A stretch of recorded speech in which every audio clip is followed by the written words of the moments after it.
Back to the charts of Big Boss Crypto, and today we'll go through Chainlink versus API3, the so-called Chainlink killer, and do a comparison between the projects.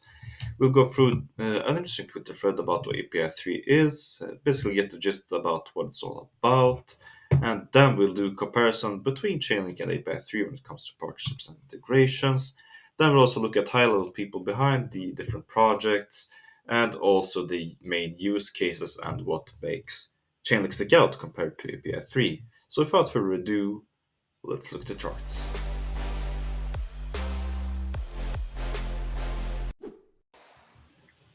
Okay then, so shout out to this guy on Twitter called Liquiditary for providing this interesting thread right here about API3 and why it's called the Chainlink Killer.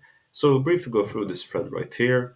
And as you can see, first off, both these projects tackle the so-called Oracle problem, where blockchains can't pull in data from or push data out to an external system, and therefore they need oracles to connect data between the blockchain and off-chain systems, like for example with DeFi. And API3's stated goal is to allow decentralized versions of APIs to be built, managed, and monetized at scales. And as blockchain technology plays another bigger role in the economy, it's becoming increasingly important for smart contracts to provide reliable real-world data, which is super relevant as of today, and of the issues that we see in the world today as well.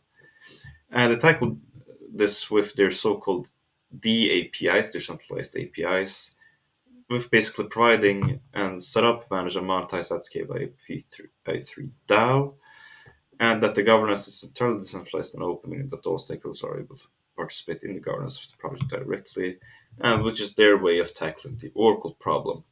Okay, interesting. So first off, if you look at partnerships and integrations comparison between the projects, we can see that Chainlink far ahead of API3 when it comes to partnership and integrations, with API3 only being about 57 roughly, and Chainlink being at over 1,000 at 1,166. So, I mean, it's a landslide competition when it comes to partnerships and integrations right here.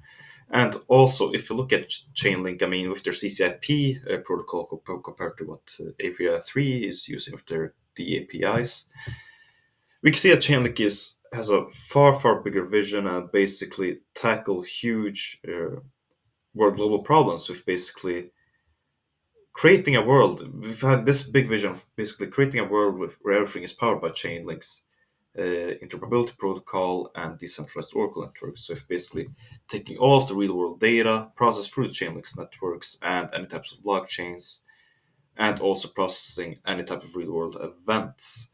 So, when it comes to the ultimate vision, I mean, Chainlink far outweighs and thinks bigger compared to API3. Now, if you look at the people behind Chainlink compared to API3, we have none other than Eric Schmidt himself, the former CEO of Google for 20 years and the man who scaled Google to what it is today.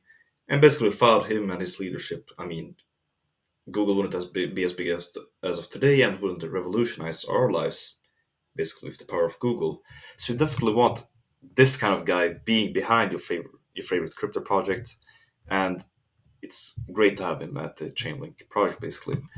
And also, if we take a look at this book right here called Fourth Industrial Revolution, written by none other than Klaus Schwab himself, the chairman of the World Economic Forum, where he basically wrote that smartcontracts.com, the former name of Chainlink, provides programmable contracts to payouts between two parties once certain criteria have been met without involving a middleman, with these contracts being secured in the blockchain as self-executing contractual states.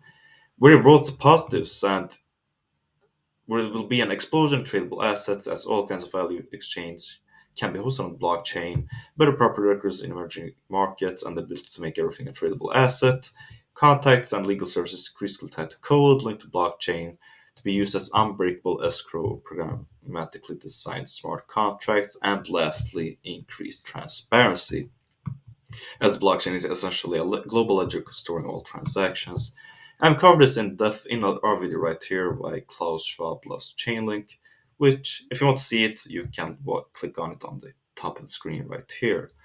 So you definitely want that kind of guy, like Klaus Schwab and Eric Schmidt, like I said before, being behind the project.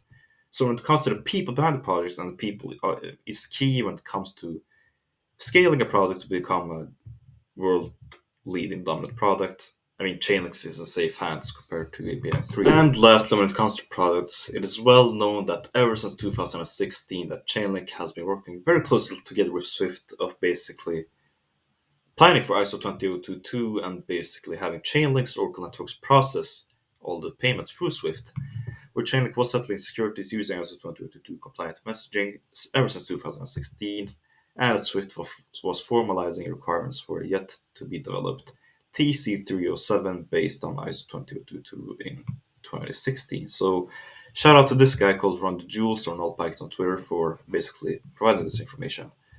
But anyway, if we look at basically Chainlinks and Swift's cooperation together, where Sergey Nazarov said that the goal is to get valuable external data into the smart contract, allow it to perform proper operations as security, and then allow it to pay using the infrastructure that everybody already runs on, specifically in the form of the Swift network, with the payments message coming from that next generation security.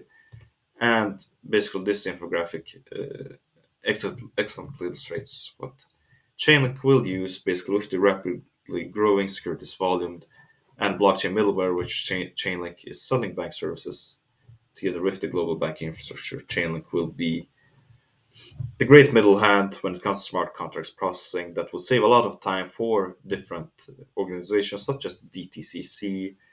So Chainlink, without a doubt, be a great technology that saves a lot of time, money, and energy for these global institutions. So without a doubt, Chainlink will be a top project in my opinion. That's all for me. Thank you so much for your time. Leave a like, subscribe if you enjoyed the video, or leave a dislike if you didn't. Please note that this is not financial or investment advice. This is only for educational and entertainment purposes only. This is Big Boss Crypto, the realest of the real crypto YouTubers. Have a wonderful day, everyone. Big Boss out.